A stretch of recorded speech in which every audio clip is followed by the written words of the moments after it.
Section 1. You will hear two students, Jack and Amy, discussing the details of the concerts that they are planning to hold. First, you have some time to look at questions 1 to 5.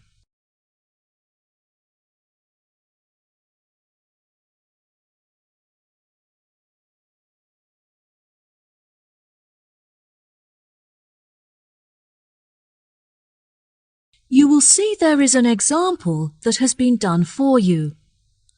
On this occasion only, the conversation relating to this will be played first.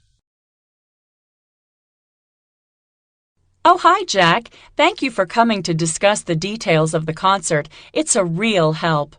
No problem, Amy. I'm looking forward to throwing some ideas around. Shall we order coffee before we begin? Yes, I'll have a cappuccino, please. Right. First on the agenda is deciding who the intended audience is, because we'll obviously have to base our choice of music on this. The thing to do before they start is order coffee. So, coffee has been written in the space. Now we shall begin. You should answer the questions as you listen, because you will not hear the recording a second time. Listen carefully and answer questions 1 to 5. Oh, hi, Jack. Thank you for coming to discuss the details of the concert. It's a real help. No problem, Amy. I'm looking forward to throwing some ideas around. Shall we order coffee before we begin? Yes, I'll have a cappuccino, please. Right. First on the agenda is deciding who the intended audience is, because we'll obviously have to base our choice of music on this. Classical concerts are held all the time, but I'd really like to do something different and make it special. What do you think about holding it outside? I like the idea, but the weather is too unpredictable. What if we host the concert for children? We could make it more lighthearted and everyone could dress up in costume. What a wonderful idea! We could host the event every afternoon so that children can attend after school. How much do you think we should charge? I don't think we should charge more than $5 for the student tickets. No, I think that $4 would be a fair price. We can charge adults a little bit more. I'd say that $6.50 is suitable. Okay, great. That should hopefully cover the costs of running the event. The local press will be in attendance to take photographs to print in the newspaper, so we'll also need to organize a press tent. It's all so exciting. There will also be a representative from the local radio station broadcasting live. They're predicting is that over 1,000 people will tune in to listen. Now that we're agreed, let's move on to discuss our other more sophisticated concert, where we'll be hosting a number of well-known opera performers. As the majority of people will be at work during the day, I suggest that the concert takes place in the late afternoon or evening. Which do you think? I think we should definitely hold an evening concert. The darkness will make the entire performance more dramatic. Yes, that will be fantastic. Let's host the event on Friday when everyone can wind down after finishing a week of work. It'll be a lovely start to the weekend. As it will be a lavish and elegant event, I think we should set quite a high entrance fee of around $40. It'll give us some extra money to spend on decorations. That sounds fair. Instead of using chandeliers and electric lights, we should decorate the marquee with candles instead. It would be so romantic. Okay, perfect. Before you hear the rest of the conversation, you have some time to look at questions 6 to 10.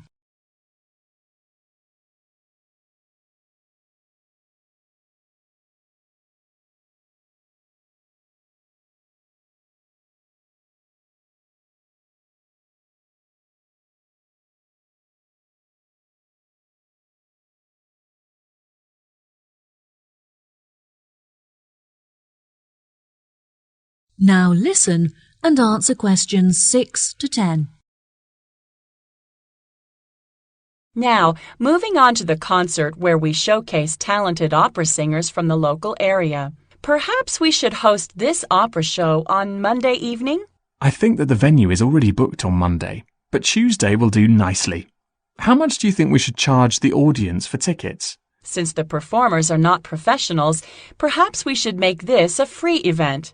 Yes, tickets will be free, but we should ask everyone for a donation so that we can cover the costs of the venue and food and drink. The venue also comes complete with a piano, so hopefully one of the performers will be able to play. I had lessons when I was younger, but I'm not accomplished enough to perform in front of an audience. Well, what if we make our final concert a karaoke night where everyone of any ability can sing on stage? It could be really good fun, and it would give everyone the opportunity to join in. Yes, I love that idea. Let's hold it during the day on Saturday so that everyone, including families and the elderly, can attend. Perhaps we should offer concessions for students, children and the elderly to make the tickets more affordable and encourage everyone to come. Yes, definitely. I think that the majority of the crowd will be composed of families and friendship groups, so we should avoid giving a group discount to maximize the income from ticket sales. Let's arrange a secret surprise to end the show on a high for everyone. How about a band performance? One of my friends happens to know a famous singer who I'm sure would be happy to perform for a small fee. Oh, wow, that sounds brilliant! Well, I think we've addressed the details for all of the concerts. Thank you so much for helping. See you later. That is the end of section 1. You now have half a minute to check your answers.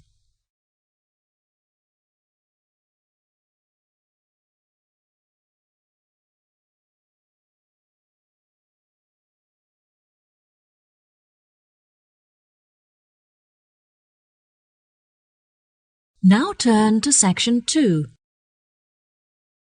Section 2. You will hear a radio program giving some advice about saving energy. First, you'll have some time to look at questions 11 to 16.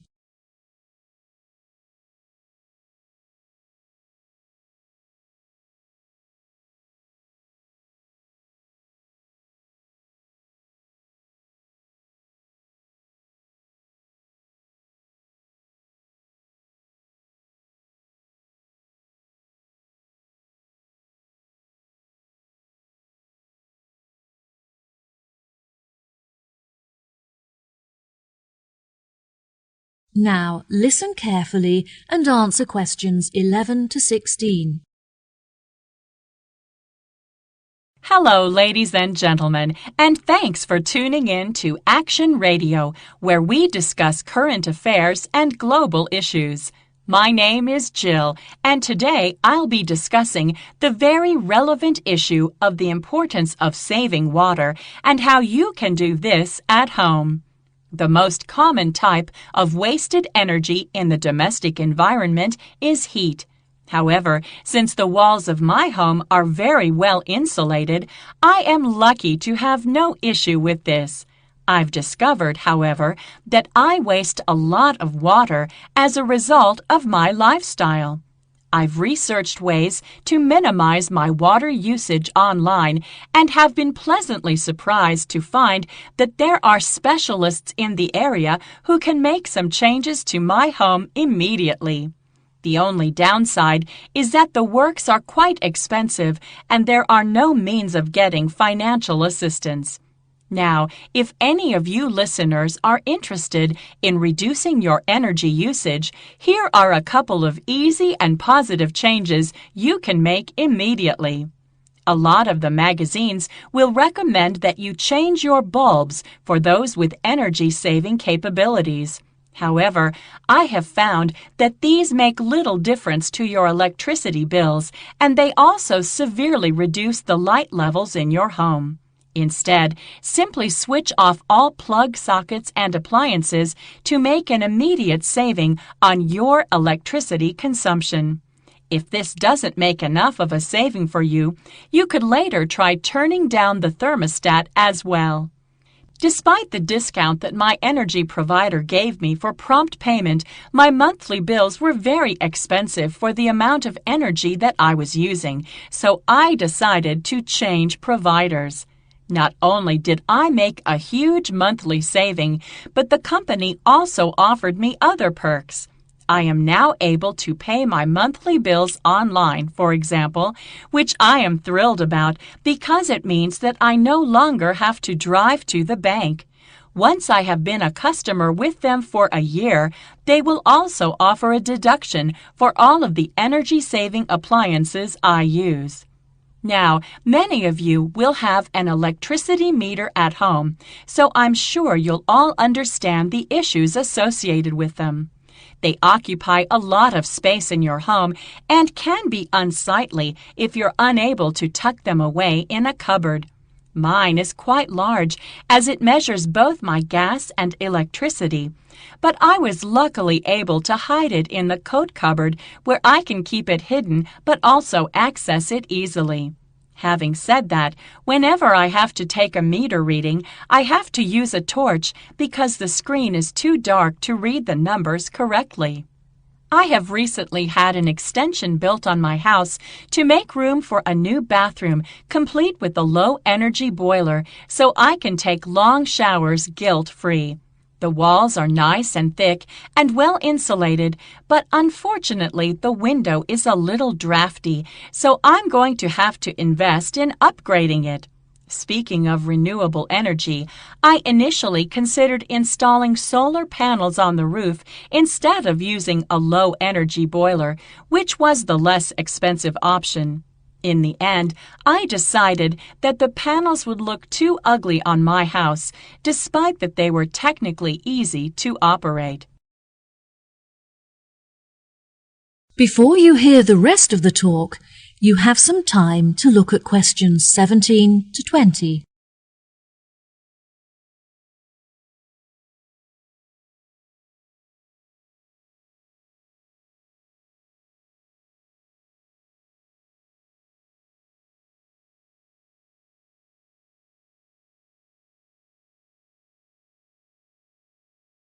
Now listen and answer questions 17 to 20. Now, if you're a fan of taking long showers like I am, then switching from baths to showers will not help to reduce your water usage. Instead, here are some small but effective changes you can make. When making a cup of tea, for example, measure out the amount of water that you need before boiling it. And when brushing your teeth, use a cup of water instead of a running tap. I tried filling up my washing machine before switching it on, but I found that the clothes were not thoroughly cleaned, so I would not recommend this. If your tap drips when it is turned off, then you should call a plumber to fix it, as this can result in a lot of water being wasted. Before finishing today's show, I'd like to address two questions that we often get asked by listeners. We had some great feedback about our answer to last week's question on how to calculate the price involved in powering domestic appliances, so let's see how we do this week. One of our most commonly asked questions this week was which device is the lowest energy option for watching films. The simplest answer is that the smaller the screen, the lower the energy used. One of our listeners wrote in with a question that made me chuckle, and the answer is yes, solar panels only work when the sun is out. Now, on a more serious note, a number of you wanted to know what the most efficient temperature is to set the thermostat to. The answer is that the closer you set it to room temperature, the lower the energy used. Before I say goodbye until next week, I'll leave you with one last tip. Turn off the lights when you leave the room. That is the end of section 2. You now have half a minute to check your answers.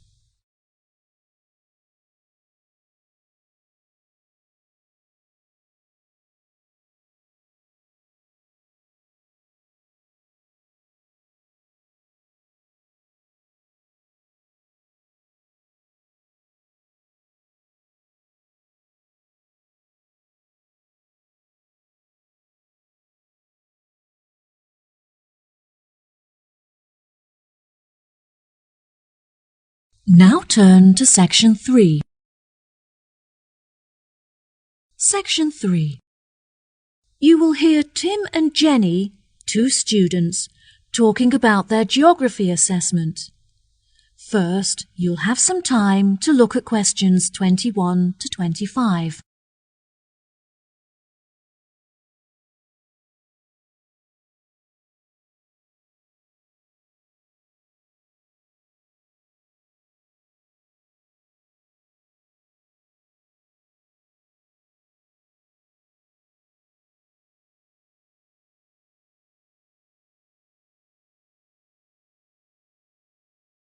Now listen carefully and answer questions 21 to 25. Hi, Jenny. Hi, Tim. How are you doing? I'm okay, but I'm really stressed out about our geography assessment next week. Have you done any work on it yet? I've looked at it a little bit, but it would be helpful to discuss it with someone else. Do you want to chat about it with me? That would be great. Do you know what the rules are for the test? For our assessment last term, we were all required to collect raw data in order to achieve a pass. However, this term the tutor has said that it won't be necessary for us to do this. I read through the notes and they said that we are all going to be given a set of instructions that we can choose to follow if we wish, but it's not mandatory and we can complete the exam as we wish. I don't think that the rules will be too strict. As long as we don't copy the answers from anyone else's exam paper, I think we'll be sure to pass. Yes, I agree. Shall we put together a slideshow presentation with information on all of the volcanoes? I think it will really help us to revise the facts. Okay, great. Let's start with Pompeii. It's the most well-known of all the volcanoes, so it should be easy to find lots of information about it online. I'll avoid including some of the images in the presentation, as many people were killed, and some of them can be quite disturbing. We're lucky to have a double free period today, so we will have plenty of time to revise this together. Okay, next up is Mount Fago. This is an ancient mythical volcano, the location of which is unclear. There are mountainous regions in both Mexico and the USA, both of which are rumored to be the site of this volcano. It's not very scientific to list two separate locations for one volcano, but since no one has been able to prove which is the correct one, we're left with no choice. It's interesting that there is no other example of a volcano in existence today that is surrounded by so much mystery. Absolutely. I think we should include some information about Mount Etna in Sicily, which is famous for the stunning panoramas that one can appreciate from its peak. According to Google, it's a relatively new volcano compared to others in the surrounding region, which may be why it has very few of the features found in older volcanoes. Oh, how interesting. Shall we include information on Mount Hurton? I don't think that any of the other students have carried out much research into it, even though it has a lot of unique features. I think we should leave it out. Since it's a man-made volcano, it's not that relevant to our syllabus, and probably won't be included in any of the exam questions. Before you hear the rest of the conversation, you have some time to look at questions 26 to 30.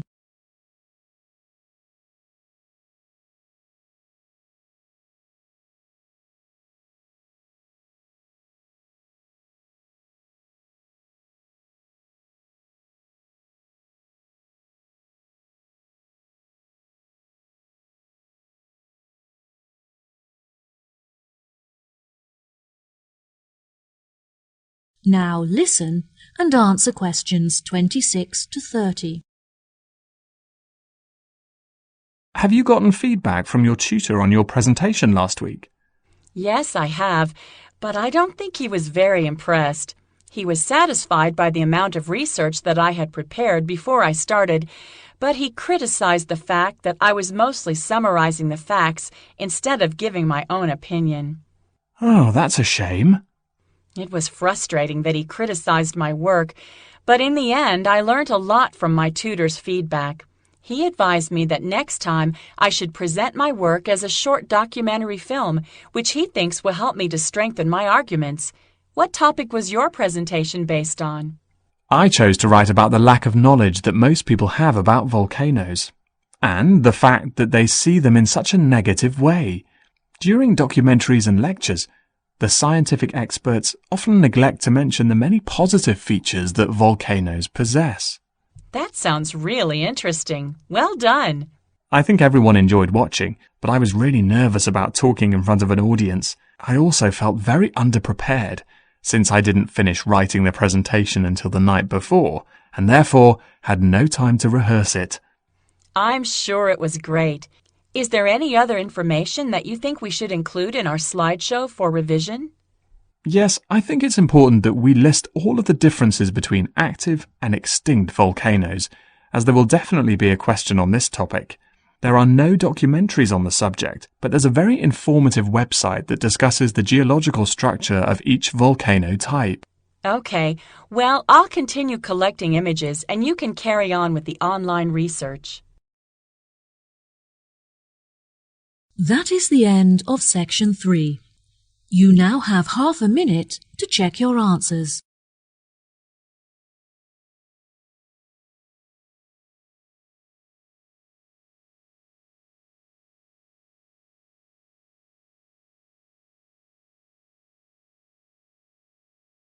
Now turn to section 4. Section 4. You will hear a part of the lecture in a series of lectures about chain stores in the UK. First, you have some time to look at questions 31 to 40.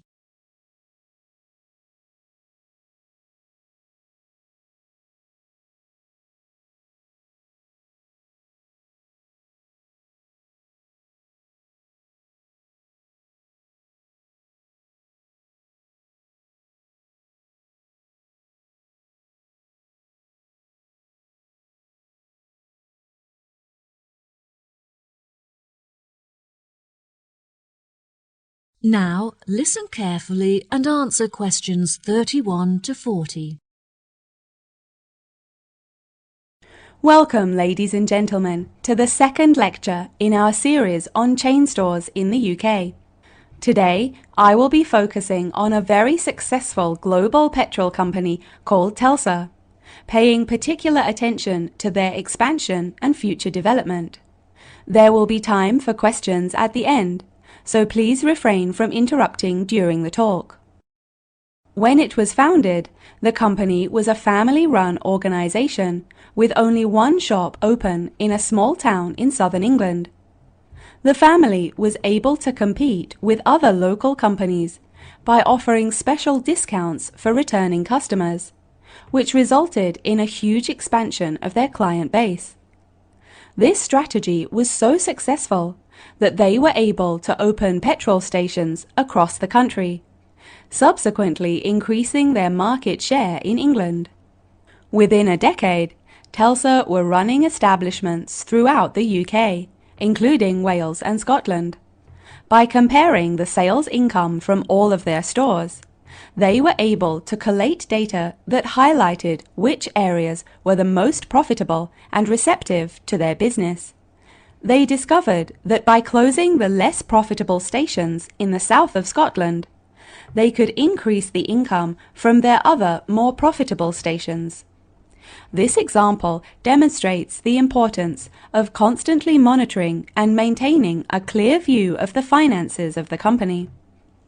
Once the expertise required to run the company had exceeded the abilities of the family, they needed to hire professional consultants. After assessing the company's financial statements, the consultants advised that Telstra close the head office of the convenience stores in Oxford. They deemed the head office unnecessary and identified it as a financial drain on the company, as the premises were expensive to run and generated no income.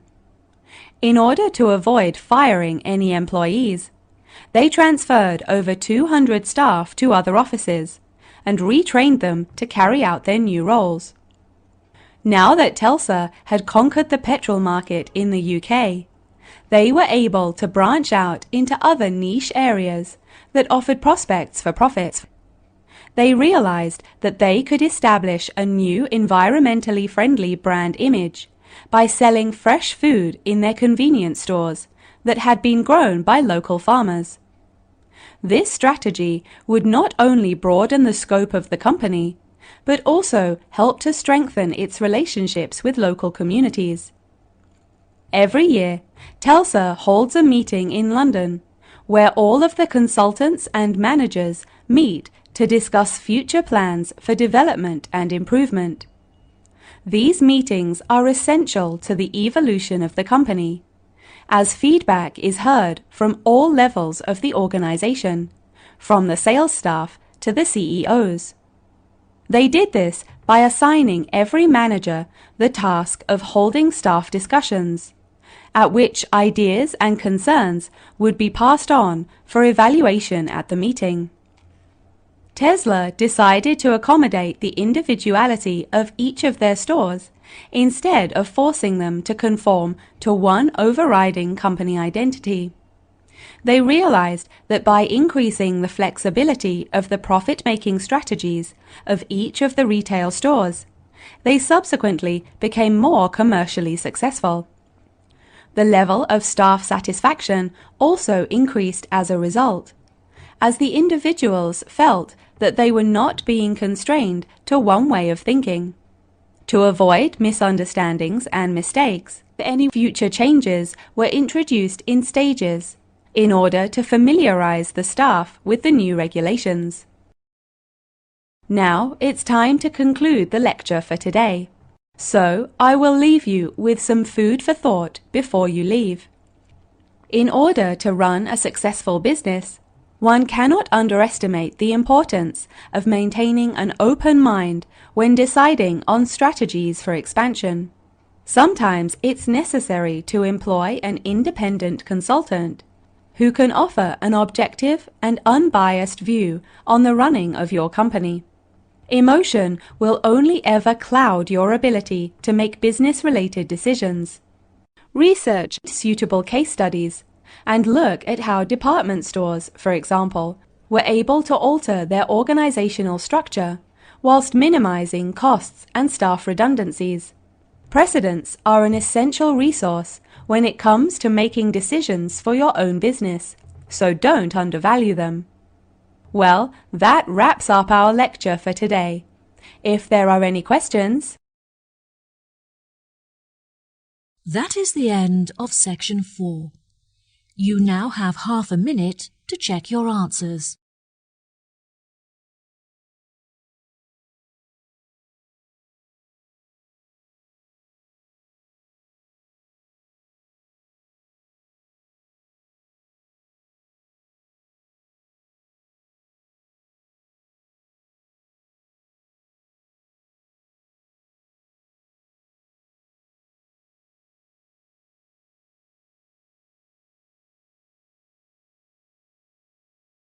That is the end of the listening test. In the IELTS test, you will now have 10 minutes to transfer your answers to the answer sheet.